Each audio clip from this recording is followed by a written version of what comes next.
नमस्कार, म वीरेन्द्र नेपाल। तपाईलाई आजको कक्षामा स्वागत छ। आज पनि म तपाईहरु सामु अर्को एउटा भिडियो लिएर उपस्थित भएको छु।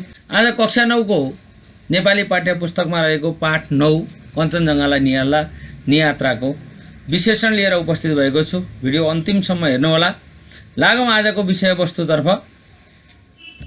सर्वप्रथम नियात्राकारको छोटो परिचय। पर्यटन व्यवसायीका रूपमा परिचित राजेन्द्रमान डङ्गोल नेपाली साहित्यका क्षेत्रमा नियात्राकारका रूपमा परिचित नाम हो। विषम 2026 भदौ 15 गते बनेपा 2 कपास खोरिया नुवाकोटमा डङ्गोलको जन्म भएको थियो। थन्ना कुमारी र तिलक बहादुर डङ्गोलका पुत्रका रूपमा राजेन्द्रको जन्म भएको थियो। उनका हालसम्म 2 वटा यात्राका पाइला 2076 र पैतालामा हिउँ आँखामा हिमाल 2078 नियात्रा संग्रह प्रकाशित भएका छन्। अब कञ्चनजङ्घालाई नियाल्दा नियात्राको विषयवस्तुतर्फ हेरौँ। काठमाडौँबाट भद्रपुर जहाजबाट जाँदा देखिएका हिम श्रृङ्खलाका दृश्यहरूले नियात्राका रोमाञ्चित हुन पुग्छन्। चारालीबाट मेची राजमार्ग हुँदै ताप्लेजुङ जाने क्रममा गाडीबाट खेतबारीमा काम गरेको घाँसको भारी बोकेका जस्ता दृश्य देख्दा लेखकलाई बाल्यकालको स्मरण हुन पुग्छ। नियात्रामा ताप्लेजुङमा पुगेर रात बिताएपछि ताप्लेजुङदेखि कञ्चनजङ्घाको आधार शिविरसम्मको पदयात्राको वर्णन रोमाञ्चक तरिकाले गरिएको छ। ताप्लेजुङबाट छिरुवाका लागि हिँड्दा तलतिर तमोर नदीको दृश्यले नियात्राकारलाई मोहित पार्छ। छिरुवासम्मको पदयात्राका क्रममा देखिएका मनोरम प्राकृतिक सुन्दरताको दृश्यले नियात्राकारले भोग तिर्खाको समेत परवाह गर्दैनन्। छिरुवाबाट सेकाथुमतर्फ जाँदा पाकेका ऐँसेलु र काफल टिप्दै खाँदै हिँड्दा नियात्राकारलाई बेग्लै मजाको अनुभूति हुन्छ। यात्राको 7औं दिन घ्याप्लादेखि घुन्सासम्मको घना लेकाली वन पार गर्दा लाली गुराँसको सौन्दर्यले ऊर्जा थप्नुका साथै स्वर्गभित्रको स्वर्ग फलेगाउँ पुगेर नियात्राकार लगायत अन्य 2 जना साथी त्यस दिनको रात बिताउँछन्। घुन्साबाट अर्को दिन खम्बोचेनतर्फको यात्रामा लाग्छन् र त्यहाँबाट लोनाक हुँदै रामताङ पुग्छन्। बाटामा देखिएका हिम नदी र हिम पहिरोका दृश्य सामान्य लाग्न थाल्दै जान्छ। अर्को दिन मौसमले साथ दिएपछि कठिन भए पनि उकालो चढेर कञ्चनजङ्घा आधार शिविरमा पुग्न नियात्राकार सफल हुन्छन्। यात्राभरिका दुःख कष्ट र पीडाहरू कञ्चनजङ्घालाई हेर्नासाथ हराएर जानु र यात्राको सबैभन्दा रोमाञ्चक क्षण प्राप्त भएको महसुस हुन्छ। कञ्चनजङ्घालाई निहाल्दै गर्दा नियात्राकार डङ्गोल किरण खरेलको कञ्चनजङ्घाको महिमा गान गरिएको गीत गुनगुनाउन थाल्छन्। नियात्रा यहीं समाप्त हुन्छ। अब नियात्राको मूल वा सन्देश। राजेन्द्रमान डङ्गोलद्वारा लिखित कञ्चनजङ्घालाई नियाल्दा नियात्रा यात्रा वर्णनमा आधारित उत्कृष्ट निबन्ध हो। यस निबन्धमा काठमाडौँबाट भद्रपुरसम्मको हवाई मार्ग र त्यहाँबाट ताप्लेजुङसम्मको सडक मार्गको यात्रा वर्णन सुरुमा गरिएको भए तापनि मूलतः ताप्लेजुङदेखि कञ्चनजङ्घाको आधार शिविरसम्मको कठिन र तर रोमाञ्चक पदयात्राको वर्णन गरिएको छ। यस नियात्रामा नियात्राकारले पूर्वी नेपालको प्राकृतिक सौन्दर्यको वर्णनका साथै पूर्वी नेपालको शिर बनेर उभिएको कञ्चनजङ्घाको मनोरम दृश्यको परिचय गराउनु रहेको छ। निबन्धकारले यस निबन्ध मार्फत आन्तरिक पर्यटनलाई प्रवर्धन गर्ने उद्देश्य राखेका छन्। संसारकै तेस्रो ठुलो हिमाल कञ्चनजङ्घाको सुन्दरताबाट जो कोही पनि मोहित हुने भएकाले यसको प्रचार प्रसार गर्न सके नेपालको पर्यटन व्यवसाय पनि फस्टाउने र हिमालले नेपालको शान पनि बढाउने कुरालाई ध्यानमा राखी नियात्राकारले गरेको यात्राका क्रममा देखिएका सुन्दर र रमाइला दृश्यहरूको वर्णन गरेका छन्। कञ्चनजङ्घा हिमाल अवलोकन गर्ने मनसाय भएका पदयात्राका लागि नेपाल उत्कृष्ट गन्तव्यका रूपमा रहेको तथ्यलाई पनि नियात्राकारले यस नियात्रा मार्फत व्यक्त गरेका छन्। यसरी प्रस्तुत नियात्राले नेपालको प्रकृति संस्कृति र गौरवशाली माटोको चर्चा गर्दै राष्ट्रप्रेमको भावना अभिव्यक्त गर्नुका साथै सबैमा राष्ट्रियताको भावना जागृत गर्ने उद्देश्य प्रस्तुत गरेको छ। यो थियो सामान्य कञ्चनजङ्घालाई नियाल्दा नियात्राको विश्लेषण। अब लागौँ हामी अभ्यासतर्फ। सर्वप्रथम शब्द भण्डार। 1 नम्बर दिएका अर्थ आउने शब्द पाठबाट खोजेर लेख्नुहोस्। गौरव वा महिमाले युक्त गौरवशाली, सुन्दर हुनाको भाव सौन्दर्य, आँखा नयन, बिर्सनै नसकिने भुल्न नहुने अविस्मरणीय, जिउँदो वा जीवित जीवन्त, हलचल नगर्ने स्थिर अटल, काम गर्ने क्षमता शक्ति सामर्थ्य। 2 नम्बर नियात्रामा प्रयोग भएका निम्नलिखित पद पदावलीको अर्थबारे छलफल गर्नुहोस्। कञ्चनजङ्घा पूर्वी नेपालमा अवस्थित संसारकै तेस्रो अग्लो हिमाल, धावन मार्ग, हवाईजहाज उड्ने तथा अवतरण गर्ने कार्यका लागि विमानस्थलमा बनाइएको सडक, हिम श्रृङ्खला, हिमालयका श्रेणी, मनोरम दृश्य, मन आकर्षण गर्ने सुन्दर दृश्य, बुद्धिमानमा रहने गुण, स्वीकारोक्ति स्वीकार गर्ने भनाइ, प्राकृतिक सौन्दर्य, प्रकृतिसँग सम्बन्धित सुन्दरता।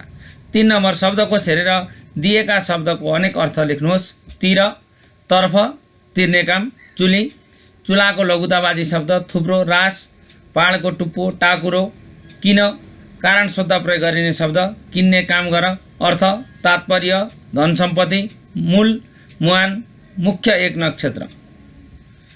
बोध अभिव्यक्ति 1 नम्बर दिएका शब्दको शुद्धसँग उच्चारण गर्नुहोस्। कलरव, सेसेलुङ, कञ्चनजङ्घा, मन्त्रमुग्ध, उद्वेलन, मातृत्वभाव, ठाङ्ग्यानी, स्मृतिपट। 2 नम्बर नियात्राको 8औं अनुच्छेद पालै पालो सस्वर वाचन गर्नुहोस्। यो तपाईहरुले कक्षामा गरिसक्नुभयो होला। 3 नम्बर नियात्राको अब हामी ड्यास ड्यास रहेछ अनुच्छेद पढी तलका प्रश्नको मौखिक उत्तर दिनुहोस्।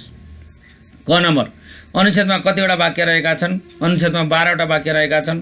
अनुच्छेदको सबैभन्दा लामो वाक्य कुन हो? अनुच्छेदको सबैभन्दा लामो वाक्य त्यो क्षण ड्यास ड्यास भएका थिए हो। अनुच्छेदको सबैभन्दा छोटो वाक्यमा कतिवटा शब्द रहेका छन्? अनुच्छेदको सबैभन्दा छोटो वाक्यमा 3वटा शब्द रहेका छन्। घ नम्बर अनुच्छेदको उपयुक्त शीर्षक के हुन सक्छ? अनुच्छेदको उपयुक्त शीर्षक कञ्चनजङ्घाको फेद हुन सक्छ। 4 नम्बर दिएको अनुच्छेद पढी सोधिएका प्रश्नको उत्तर भन्नुहोस्। प्रश्नहरू: ताप्लेजुङ बजार कसरी पुगिन्छ? उत्तर: ताप्लेजुङ बजार झापाको चाराली, इलामका कन्याम, फिक्कल र फिदिम हुँदै पहाडी घुम्ती र विभिन्न आरोह अवरोह पार गरेपछि ताप्लेजुङ बजार पुगिन्छ। ताप्लेजुङको नामाकरण कसरी भएको जनश्रुति पाइन्छ? ताप्ले राजाको अधीनमा रहेको जुङ अर्थात् किल्ला भएकाले ताप्ले र जुङको संयोजनबाट ताप्लेजुङ नामाकरण भएको भन्ने जनश्रुति रहेको छ। लेखकलाई आफ्नो शरीरप्रति भरोसा नलाग्नुको कारण के हो? थकाइले ओइलाएको साग चाहिँ लल्याक लुलुक भएकाले लेखकलाई आफ्नो शरीरप्रति भरोसा नलागेको हो। 4 नम्बर सिरेटासँग सिङ्गौरी खेल्नु भन्नुको आशय के हुन सक्छ? उत्तर: सिरेटासँग सिङ्गौरी खेल्नु भन्नुको आशय हिमालबाट बग्ने अत्यन्त चिसो हावासँग जुझ्दै र वा त्यसको सामना गर्नु भन्ने हुन्छ। 5 नम्बर दिएको अनुच्छेद पढी सोधिएका प्रश्नको उत्तर दिनुहोस्। प्रश्नहरू: माथिको अनुच्छेदमा कस्तो भौगोलिक परिवेश वर्णन गरिएको छ? उत्तर: माथिको अनुच्छेदमा झापा जिल्लाका केही स्थानको चर्चा गरिएको छ। त्यसरी नै चारालीबाट मेची राजमार्गमा गुड्दै पहाडका मायालु काखमा बसेको मानव बस्ती, मनोरम थुम्का थुम्की र तरेली परेका खेतबारीका दृश्यहरू छिचोल्दै यात्रा अगाडि बढेको र सडक छेउ बसेर कोही फलफुल बेचिरहेका, कोही घाँसको भारी र कोही त दाउरा बोकेर घर फर्किरहेका दृश्यहरूका साथै पहाडी भौगोलिक परिवेशको वर्णन गरिएको छ। ख नम्बर अनुच्छेदका आधारमा त्यहाँका मानिसको पेसा व्यवसायबारे अनुमान गर्नुहोस्। उत्तर: अनुच्छेदमा खेतबारीमा मानिसहरू पसिना चुहाउँदै काम गरिरहेको उल्लेख छ। यसरी नै कोही सडक छेउमा बसेर फलफुल बेचिरहेको र कोही घाँस र तथा दाउराको भारी बोकेर घर फर्किरहेको कुरा पनि राखिएकाले त्यहाँका मानिसहरू कृषि पेसा तथा व्यवसाय, पशुपालन र व्यापार गर्थे भन्ने अनुमान लगाउन सकिन्छ। 6 नम्बर दिएका प्रश्नको उत्तर लेख्नुहोस्। क नम्बर लेखकलाई कञ्चनजङ्घाको पदयात्रा गर्ने रहर किन जाग्यो? उत्तर: नेपाल प्राकृतिक तथा सांस्कृतिक विविधताले सम्पन्न मुलुक हो।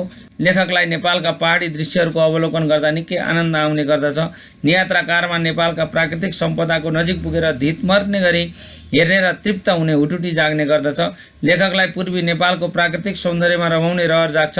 पूर्वी नेपालको शिर बनेर रहेको कञ्चनजङ्घाको सौन्दर्यमा रमाएको कल्पनामा डुब्न पुगेका नियात्राकारलाई कञ्चनजङ्घाको काखमा रमाउने इच्छा जागृत हुन्छ।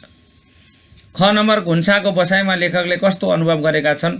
उत्तर: 3595 मिटर उचाइमा अवस्थित घुन्सा लेखकलाई निकै विकसित भएको ठाउँ लाग्छ। त्यहाँ बिजुली बत्ती र टेलिफोन आदिको सुविधा उपलब्ध छ। अनुभवी होटल व्यवसायीहरू अतिथि सत्कार र सन्तुष्टि प्रदान गर्न तल्लिन्छन्। उनीहरूको सत्कार र आत्मीयताले लेखकको थकान पनि मेटिएको अनुभव छ। त्यो पल लेखकको स्मृतिपटमा नमेटिने गरी अमिट बनेर बसेको छ। त्यहाँ पुगेपछि लेखकलाई यात्रा जीवन्त बनेको अनुभव भएको कुरा उनले नियात्रामा बताएका छन्। ग नम्बर पाठका आधारमा कञ्चनजङ्घाको सौन्दर्य वर्णन गर्नुहोस्।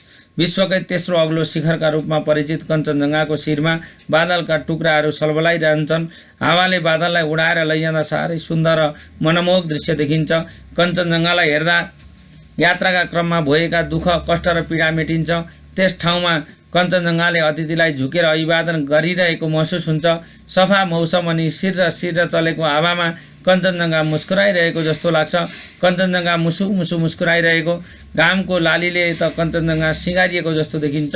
हिउँ चुम्दै बिउजेको अरुणको मलिन किरणको फैलावटसँगै कञ्चनजङ्घा शीतल पवन मार्फत पहाड र तराईलाई शान्तिको सन्देश पठाइरहे चाहिँ लाग्छ। नेपाल र भारतको सिमानामा पर्ने कञ्चनजङ्घा प्राकृतिक पर्खाल र नेपाल आमाको पहरेदार बनेर उभिए जस्तो देखिन्छ। 7 नम्बर, नियात्रा बढेपछि हिमालको सुन्दरताका बारेमा मनमा उत्पन्न भाव समेटी एउटा अनुच्छेद तयार पार्नुहोस्। उत्तर, हिमालको सुन्दरता। नेपाल प्राकृतिक सौन्दर्यले भरिपूर्ण देश हो। नेपालका उत्तरी भेगमा साना ठुला हिम श्रृङ्खलाहरूले नेपाललाई सुशोभित तुल्याएका छन्। चाँदीको फेटा गुथेर बसेका हिमालहरू ऋषि मुनिहरू तपस्या गर्न बसे चाहिँ अटल र स्थिर भएर बसेका छन्। हिमालको मनमोहन सुन्दरताले सबैको मन लोभिन्छ। सूर्यको लालिमाले गर्दा मुसुक्क मुस्काइरहेका हिमालहरूले जो कोहीको मन लट्ठ्याउँछ। शिर ठाडो बनाएर बसेका हिमालले सधैँ नेपाली स्वाभिमानलाई शिर उच्चो राख्न सन्देश दिइरहे चाहिँ लाग्छ। नेपाल आमाको पहरेदार प्राकृतिक पर्खाल बनेर उभिएका हिमालको सुन्दरता साँच्चै अनुपम रहेको छ। विश्वमै पहिचान बनाएर उभिएका हिमालको सौन्दर्यलाई यी शब्दमा वर्णन गर्न नसकिने खालको रहेको छ। 8 नम्बर, नियात्राका आधारमा पदयात्राका रमाइला क्षण र आइपर्ने कठिनाइको चर्चा गर्नुहोस्। उत्तर, नियात्राकार राजेन्द्रमान डङ्गोलद्वारा लिखित कञ्चनजङ्घालाई नियाल्दा शीर्षकको नियात्रा यात्रा वर्णनमा आधारित रहेको छ। यसमा पूर्वी नेपालको प्राकृतिक सुन्दरताको वर्णनका साथै यात्राका क्रममा देखेका, भोगेका र अनुभव गरेका कुरालाई लेखकले रमाइलो पारामा वर्णन गरेका छन्। त्यहाँका विविध पक्षलाई चित्रण गर्दै लेखकले यात्राका क्रममा ताप्लेजुङदेखि कञ्चनजङ्घाको आधार शिविरसम्मको पदयात्रामा अनुभव गरेका रमाइला र कठिन क्षणहरूको रोचक पारामा वर्णन गरेका छन्। नियात्राकारले पदयात्राका थुप्रै रमाइला क्षणको चर्चा गरेका छन्। काठमाडौँबाट जहाजमा उडेदेखिकै लेखकमा कञ्चनजङ्घाको काखमा लुटपुटिने कुतूहल त जाग्छ। ताप्लेजुङमा बास बसेर भोलिपल्ट छिरुवाका लागि हिँड्दा तलतिर तमोर नदीको दृश्यले नियात्राकारलाई मोहित तुल्याउँछ। अप्ठ्यारो बाटो भए तापनि पदयात्राका क्रममा देखिएका मनोरम प्राकृतिक सुन्दरताको दृश्यले थकान मेटाइदिन्छ। यात्रामा नियात्राकारलाई भोक तिर्खाको समेत प्रभाव हुँदैन। छिरुवाबाट सेकाथुमतर्फ जाँदा पाकेका ऐँसेलु र काफल टिप्दै खाँदै हिँड्दा बेग्लै मजाको अनुभूति हुन्छ। याप्लादेखि घुन्सासम्मको घना लेकाली वन पार गर्दा लाली गुराँसको सौन्दर्यले ऊर्जा थपेको महसुस हुन्छ। स्वर्गभित्रको स्वर्गका रूपमा रहेको फलेगाउँ पुग्दा स्वर्गमा पुगेको अनुभूति भएको कुरा नियात्राकारले बताएका छन्। कञ्चनजङ्घालाई नजिकै पुगेर हेर्नासाथ यात्राभरिका दुःख, कष्ट र पीडा सबै हराएर जान्छन्। त्यहाँका मनमोहन दृश्यहरूको अवलोकनले यात्राको सबैभन्दा रोमाञ्चक क्षण अविस्मरणीय बन्छ। पदयात्राका क्रममा यात्राकाले रमाइलो मात्र होइन, निकै कठिनाइको पनि सामना गर्नुपर्छ। पदयात्राका क्रममा पहाडी बाटो, त्यसमा पनि बेला बेला मौसम प्रतिकूल भइँदा यात्रा कष्टपूर्ण बनेको छ। निकै लामो दूरी पार गर्नुपर्ने भएकाले यात्राका क्रममा केही कठिनाइहरू भोग्नुपर्छ। यात्रामा सबै ठाउँमा खाना नास्ता नपाइने, बेला बेलामा पानी समेत नपाइनाले भोक र तिर्खा खप्दै बाटो काट्नु परेको छ। सूर्योदयसँगै बिहानको नास्ता गरेर यात्रामा निस्कनु र विभिन्न कष्टपूर्ण बाटो काटेर बेलुका बास बस्ने ठाउँमा पुग्नु, बिहान उज्यालो हुने बित्तिकै अर्को गन्तव्यका लागि बाटो तताउनु नियात्राकारको दैनिकी जस्तै बनेको छ। उचाइ बढ्दै जाँदा यात्रा झन् कठिन कष्टकर बन्दै गएको छ। खामोचेनतर्फको यात्राका क्रममा निकै उकालो यात्रा मात्र होइन कि निरन्तर झरिरहने पहिरोका ढुङ्गासँग जोगिँदै हिँड्नुपर्ने अवस्था समेत आएको छ। यसरी कञ्चनजङ्घालाई नियाल्दा नियात्रामा पदयात्राका क्रममा आइपर्ने रमाइला क्षण र कठिन अवस्थाको चर्चा गर्दै नियात्राकारले यात्राका क्रममा भोगेका, देखेका र अनुभव गरेका कुरालाई दर्शाएका छन्। 9 नम्बर, नियात्राको हाम्रो उज्यालो ड्याठ्यास बाटो लाग्यौँ अनुच्छेद पढी कुनै 3वटा प्रश्न निर्माण गर्नुहोस् र उक्त प्रश्नको उत्तर लेखी शिक्षकलाई देखाउनुहोस्। उत्तर, नियात्राको हाम्रो यात्राको ड्याठ्यास बाटो लाग्यौँ अनुच्छेदबाट 3वटा प्रश्न। लाली गुराँसको सौन्दर्यले पदयात्रीलाई के थप्छ? फलेगाउँ कस्तो देखिँदो रहेछ? त्यहाँका मानव बस्तीमा कस्तो संस्कार र संस्कृति छ? उत्तरहरू: लाली गुराँसको सौन्दर्यले पदयात्रीका प्रत्येक पाइलामा ऊर्जा थप्ने काम गर्छ। चारैतिर पहाडले घेरिएको प्रकृतिको कालीगढले कुदेर बनाएको कलात्मक र सुन्दर भएकाले स्वर्गभित्रको स्वर्ग जस्तै छ। त्यहाँको मानव बस्तीमा आफ्नै प्रकारको संस्कार र संस्कृति छ। व्याख्या गर्नुहोस्। वास्तवमा जीवन भन्नु नै यात्रा रहेछ। यात्रा चाहिँ जोखिम नमोलिकन कहिले पुरा हुँदो रहेनछ। प्रस्तुत गद्यांश कञ्चनजङ्घालाई नियाल्दा शीर्षकको नियात्राबाट साभार गरिएको हो। यस नियात्राका लेखक राजेन्द्रमान डङ्गोल हुन्। जीवन भन्नु नै यात्रा रहेछ भन्दै यात्रा र जीवनको आत्मीय सम्बन्ध रहेको बताउँदै लेखकले विभिन्न कठिनाइहरू पार नगरी रमाइलो यात्रा पूर्ण हुँदैन भन्ने विचार प्रस्तुत गरेका छन्। नियात्राकारले खाममोचेनको यात्रा सुरु गरेपछि त्यस दिनको यात्रामा निकै कठिन र कष्टकर क्षणहरू भोग्नुपर्छ। खाममोचेन नपुगी बाटामा खाने बस्ने व्यवस्था कतै नभएकाले आफैले रहेको थोरै खाजा खाएर हिँड्नुपर्ने बाध्यता देखा पर्दछ। रामपरक खर्कपछिको ठाडो बिरालो र झरिरहने ढुङ्गाबाट जोगिँदै जोखिमपूर्ण बाटोबाट यात्रा अगाडि बढ्छ। यस्ता विभिन्न चुनौती आइपरे तापनि यात्रामा पूर्ण विराम लगाउनु पनि नियात्राकारलाई बुद्धिमानी लाग्दैन। नियात्राकार जीवनलाई यात्रासँग तुलना गर्दै जीवन भन्नु नै एउटा कहिल्यै नटुङ्गिने यात्रा रहेछ भन्न पुग्छन्। जसरी जीवन जिउने क्रममा विभिन्न कठिनाइहरू झेल्नु परेझै यात्राका क्रममा कठिन अवस्था आउनु स्वाभाविक भएको बताउँछन्। जीवन रूपी यात्रामा अघि बढ्न जोखिम मोल्नै पर्छ। जोखिम नमोली कसैले पनि गन्तव्यमा पाइला टेक्दैन। जीवन झैँ यात्रा पनि कष्टकर हुन्छ भन्दै जीवन र यात्रालाई तुलना गरिएको छ। यसरी माथिको गद्यांशले जीवन र यात्रा उस्तै हुन्। जीवन र यात्रा पार गर्ने क्रममा आएका अनेक दुःख पीडालाई सहँदै अघि बढ्नुपर्ने कुरा यस गद्यांशमा बताइएको छ। विभिन्न कष्ट सहेर मात्र मान्छेको जीवन सफल भए जस्तै यात्रामा पनि गन्तव्यमा पुग्न सकिन्छ भन्ने विचार नियात्राकारको रहेको छ। 11 नम्बर, रेडियो टेलिभिजनमा प्रसारित विकास निर्माण सम्बन्धी समाचार सुनि त्यसबारे आफूलाई लागेको कुरा कक्षामा प्रस्तुत गर्नुहोस्। उत्तर, अहिले काठमाडौँ जिल्लामा निकै विकासवादी कार्यक्रमहरू भइरहेको सुन्दा मलाई निकै रमाइलो लाग्यो। सडकपेटीमा हिँड्न निकै कष्ट झेल्नुपर्ने बाध्यता थियो भने अब बिना अवरोध फुटपाथमा हिँड्न सकिन्छ भनेको सुन्दा निकै आनन्द महसुस भएको छ। गाडी पार्किङको समस्या अर्को विकराल थियो, अब भने बजार जाँदा गाडी पार्किङ गर्न सजिलै सकिन्छ भनेको सुन्दा मनमा रमाइलो अनुभूति भएको छ। 12 नम्बर, पहाडको उकालो ओह्रालो बाटो हिँड्दा मनमा उत्पन्न हुने रमाइला भाव समेटी एउटा निजात्मक अनुच्छेद तयार पार्नुहोस्। उत्तर, पहाडी यात्रा। कहिले पहाडको यात्रा नगरेको म पहिलो पटक पहाडी यात्रामा निस्केको थिएँ। झापा चारली हुँदै नागबेली सडक पार गरेर म बेलुका ताप्लेजुङ बजारभन्दा 7 किमि टाढा सानो फेदमा बास बसेँ। पाथिभराको दर्शन गर्ने इच्छा लिएर भोलिपल्ट राति 3 बजे उकालो लागेँ। बाटामा असङ्ख्य यात्रीहरूको चापसँगै म उकालो चढिरहेँ। निकै उकालो बाटो, अलिकति हिँड्दा पनि सास बढ्ने भएकाले बिस्तारै यात्रा अगाडि बढ्यो। करिब 4 घण्टाको नाक ठोकिने उकालो हिँडाइ पश्चात यात्रा पाथिभराको मन्दिर पुग्यो। त्यहाँ पुग्दा वरिपरिको पहाडी दृश्यले स्वर्गको अनुभूति भयो। त्यहाँको शिरशिर हावा र मनमोहक दृश्यले बाटोको थकान सबै मेटियो। पाथिभराको दर्शन गरी त्यस दिन ताप्लेजुङ बजारमा आएर बास बसेँ र भोलिपल्ट घर आइपुगेँ। यसरी यो मेरो पहिलो पहाडी यात्रा निकै रोमाञ्चक र अविस्मरणीय थियो। 13 नम्बर, नियात्राको आजको हाम्रो कञ्चनजङ्घा जस्तै अनुच्छेदबाट मुख्य 4वटा बुँदा टिपी सारांश लेख्नुहोस्। उत्तर, मुख्य 4वटा बुँदा। खाममोचेनतर्फ हिँड्दा दृश्य रमाइलो भए पनि बाटोमा पहिरोले अलिक अप्ठ्यारो पार्नु। खाममोचेन पुग्नु अघि खाने बस्ने सुविधा नभएकाले आफूले लगेको थोरै खाजा खाएर यात्रालाई अगाडि बढाउनु। रामपरक खर्कपछिको ठाडो भिरालो र झरिरहने ढुङ्गाले चुनौती दिए पनि जीवनलाई जोखिमपूर्ण यात्रा अघि बढ्नु। मनभित्र त्रासै बोकेर मनोरम बस्ती खाममोचेन पुग्न सफल हुनु। सारांश, खाममोचेनको यात्रा। 41 मिटरको उचाइमा रहेको खाममोचेन तर्फ हिँड्दा दृश्य रमाइलो भए पनि पहिरोले अप्ठ्यारो पार्छ। खाममोचेन पुग्नु अघि खाने बस्ने सुविधा नभएकाले आफूसँग भएको खाजाले भोक मारी यात्रा अघि बढ्छ। रामपरक खर्कपछिको ठाडो भिरालो र झरिरहने ढुङ्गाले चुनौती दिए पनि जीवनलाई जोखिमपूर्ण यात्राका रूपमा लिँदै अघि बढ्नु। बुद्धिमानी ठान्दै यात्रा अगाडि बढ्छ। मनभित्र त्रास बोकेरै मनोरम बस्ती खाममोचेन पुग्न सफल भइन्छ। अनुच्छेदमा भएको जम्मा शब्द सङ्ख्या 183, सारांशमा हुनुपर्ने जम्मा शब्द 61, सारांशमा भएको जम्मा शब्द 59। 14 नम्बर, दिएको अनुच्छेद पढी सोधेका प्रश्नको उत्तर दिनुहोस्। उत्तर, त्रिवेणीको पूर्व र दक्षिणतिर देखिने दृश्य वर्णन गर्नुहोस्। त्रिवेणीको पूर्व विस्तारित निकुञ्ज र सैनिक गुल्मको कार्यालय, खप्तड दह र दक्षिणतिरको शिखरमा अवस्थित सहस्रेश्वर शिवालय रहेको छ। खप्तडलाई के को सम्मिश्रण मानिएको छ? खप्तडलाई अर्धनिन्द्रित, प्रकृति रमणीय, अत्यास लाग्दो, शान्ति र एकान्तको सम्मिश्रण भनिएको छ।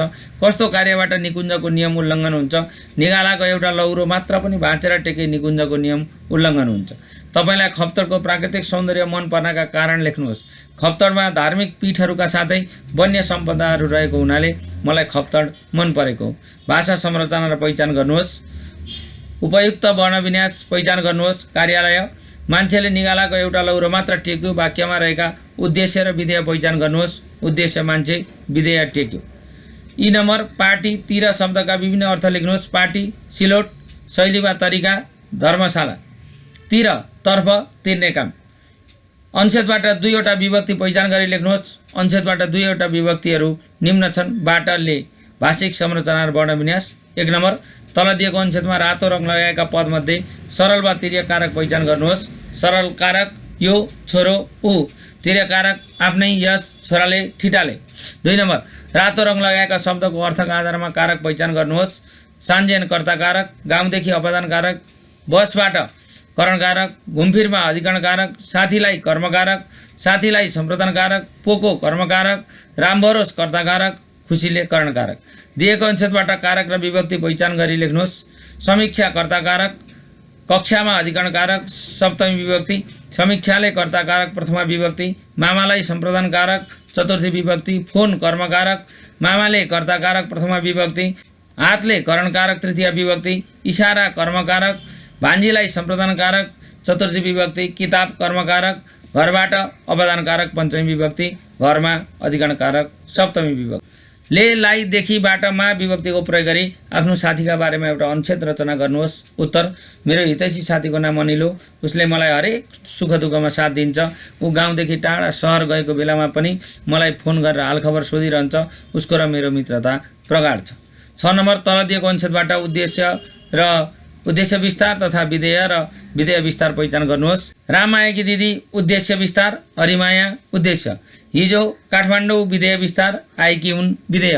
अत्यन्तै मेहनती ती उद्देश्य विस्तार, हरिमाया उद्देश्य। आजबाट काममा विधेय विस्तार, फर्केकी छन् विधेय। काठमाडौँकी स्थायी बासिन्दा हरिमायाको कार्यालयमा 5 जना उद्देश्य विस्तार कर्मचारी उद्देश्य छन् विधेय। उद्देश्य र उद्देश्य विस्तार तथा विधेय र विधेय विस्तार प्रयोग गरी एउटा अनुच्छेद तयार पार्नुहोस्। गाउँबाट सहरमा पढ्न आएकी सीमा विद्यालयमा सबै विद्यार्थीहरूभन्दा राम्रो पढ्छिन्। लगनशील, मेहनती र परिश्रमी सीमा सबै गुरुहरू साथीहरूकी प्यारी छन्। रात दिन परिश्रम गरेर अध्ययन गर्ने उनी सधैँ कक्षामा प्रथम हुन्छन्। 8 नम्बर, दिएको अनुच्छेदमा ए र य प्रयोग भएका शब्द पहिचान गरी लेख्नुहोस्। ए प्रयोग भएका शब्द गएको, एक्कासी, एकराज, पछारिए, समाएर, उठाएर। य प्रयोग भएको शब्द बयर, यमबहादुर, यताउता, चिप्लियो, हेऱ्यो, भन्यो, डोर्याउँदै। 9 नम्बर, नियात्राको 7औं अनुच्छेदबाट ए र य प्रयोग भएका शब्दको अलग अलग सूची बनाउनुहोस्। ए प्रयोग भएका शब्द चियाएर, भएँ, पोतिएको, थिए, आए, एकछिन। य प्रयोग भएका शब्द थियो, तय, यात्रा, गन्तव्य, उठायौँ, यसो, दृश्य, उपत्यका, हरियाली, वायु, चाल्यौँ, सौन्दर्य, थाल्यो, त्यसैले, पदयात्रा, गयो, आए, रोकियौँ, बढ्यौँ, त्यो, टुङ्ग्यायौँ। सृजनात्मक कार्य, मेरो रमाइलो यात्रा, आत्मपरक निबन्ध। करिब 1 वर्ष अगाडिको कुरा हो। म लगायत मेरो परिवार पूर्वी नेपालको इलामको चियाबारी घुम्न भनेर काठमाडौँबाट हिँड्यौँ। बनेपा बर्दिवासको सडक हुँदै माइक्रो बसमा काठमाडौँको कोटेश्वरबाट बिहानको 6 बजे यात्रा प्रारम्भ गऱ्यौँ। वर्षभरि कार्यालयको काम र झन्झटबाट मुक्त हुनका लागि नयाँ ठाउँ जान लागेकाले मनमा निकै आनन्दको महसुस भइरहेको थियो। मलाई मात्र होइन, मेरी श्रीमती र छोराछोरीमा पनि त्यो खुसीको अनुभूति भएको म महसुस गर्थेँ। घुमाउरो बाटो, शीतल हावासँगै माइक्रोबस एक नासले हुइकिरहेको थियो। झ्यालबाट रमाइला दृश्यहरू हेर्दै केही छिनमै धुलीखेलबाट बनेपा बर्दिवास खण्डको बीपी राजमार्ग हुँदै माइक्रोबस आफ्नै गतिमा अगाडि बढिरहेको थियो। बीपी राजमार्गमा पर्ने मनमोहक सुन्दर घुम्ती सडकहरू हेर्दा जोसुकैको मन पनि लोभिन्छ। सुनकोसीको तिरैतिर दौडिएको माइक्रोबस सिन्धुली जिल्लाको खुर्कोटमा पुगेर रोकियो। सुनकोसी र तामाकोसी मिसिएको त्यो ठाउँ निकै सुन्दर र मनमोहक रहेछ। खुर्कोटमा खाजा र जुनार खाएपछि हाम्रो यात्रा फेरि अगाडि बढ्यो। गाडीमा रहेका अन्य यात्रीहरू पनि बाहिरका दृश्य हेर्दै रमाइरहेका थिए। हलुका कुहिरो लागेका डाँडाहरू छिचोल्दै माइक्रोबस आफ्नै गतिमा बढिरहेको थियो। केही बेरको यात्रापछि सिन्धुलीको ऐतिहासिक स्थान गढी हुँदै गाडी अगाडि बढिरह्यो। नेपालले ब्रिटिस इन्डिया कम्पनीलाई युद्धमा हराएर नेपाली फौजले नेपाललाई ब्रिटेनको कब्जा हुनबाट रोकेकाले सिन्धुली गढीको ऐतिहासिक महत्त्व छ, जुन कुरा मैले इतिहासमा पढेको थिएँ। सिन्धुलीको चियाबारीमा पुगेपछि खाना खानका लागि गाडी रोकियो। त्यसपछि सबै यात्रीले चाहिँ हामीले पनि खाना खायौँ। त्यसपछि सिन्धुलीमाडी हुँदै यात्रा अगाडि बढिरह्यो। बर्दिवास पुगेपछि पूर्व पश्चिम महेन्द्र राजमार्ग हुँदै यात्रा अगाडि बढिरह्यो। सुनसरी जिल्लाको सिमानामा रहेको सप्तकोशी नदीमाथि रहेको कोशी पुल अत्यन्त सुन्दर रहेछ। वरिपरिका सुन्दर रमणीय स्थानहरू हेर्दै गाडी सुनसरीको इटरी हुँदै झापाको बिर्तामोड सहरमा पुगेर रोकियो। बिर्तामोडमा पुग्दा रात परेकाले हामी त्यहीँ बास बस्यौँ। भोलिपल्ट बिहान त्यहाँबाट अर्को गाडीमा चढ्यौँ। चाराली हुँदै गाडी उत्तरतिर लाग्यो। बर्नेको चियाबारी हेर्दै हेर्दै झन्डै बनेपाको बर्दिवास खण्डको सडकलाई बिर्साउने सडक हुँदै गाडी उकालो लाग्यो। करिब 3 घण्टाको यात्रापछि हामी इलामको रमणीय स्थान कन्याम पुग्यौँ। त्यहाँको चिया बगान, सूर्यास्तको रमणीय दृश्य, त्यहाँको घण्टाघर समेत घुमेर रमाइलो गऱ्यौँ। भोलिपल्ट अन्तु गई सूर्योदयको दृश्य हेर्दा निकै आनन्द लाग्यो। त्यस रात त्यहीँ चिया बगान छेउमा रहेको दिदीको घरमा बसेर भोलिपल्ट हामी इलाम माई पोखरीको दर्शन गर्न गयौँ। ऐतिहासिक महत्त्व बोकेको इलामको माई पोखरी घुम्दा स्वर्ग घुमेको जस्तै अनुभूति भयो। 4 दिनको रमाइलो यात्रा सकेर हामी पुनः काठमाडौँ आयौँ। आज पनि त्यो ऐतिहासिक यात्रा सम्झेर निकै रमाइलो लाग्छ। जीवनमा यस्ता क्षण थोरै नै हुन्छन्। बेला बेला फुर्सद निकालेर यसरी भ्रमण गर्दा निकै रमाइलो हुन्छ। यसरी कञ्चनजङ्घालाई नियात्राको संक्षिप्त विश्लेषणका साथै अभ्यास सहजीकरणलाई यहाँ मैले तपाईहरु सामु प्रस्तुत गरेँ। यस्तै अन्य पाठको पनि अभ्यास सहजीकरणका साथै विश्लेषण हेर्न चाहनुहुन्छ भने यो च्यानललाई माया गरेर लाइक, शेयर र सब्स्क्राइब गर्न नबिर्सिनु होला भन्दै आजको यस पाठबाट बिदा हुन चाहन्छु। हस्त, नमस्कार, शुभ दिन।